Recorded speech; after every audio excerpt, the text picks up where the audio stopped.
Want real-time updates on your loved one's location? Let's quickly download the Life360 app on your Android device.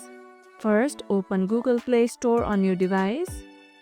Here at the bottom right corner, you can see the search icon. Tap on it. Now tap on the search bar and type in Life360. Look for the official app. Once you find it, tap on it to open the details page.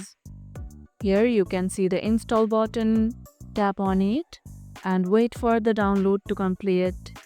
Once it's installed, hit open to launch the app instantly. Make sure you have a strong Wi-Fi or mobile data connection for a faster download. If the app is not downloading, try clearing the Play Store cache or restarting your phone. Have you installed it yet? Let me know in the comments below. And if this video helped, hit the like button, share it, subscribe and leave a comment. Thanks for watching and I'll see you in the next one.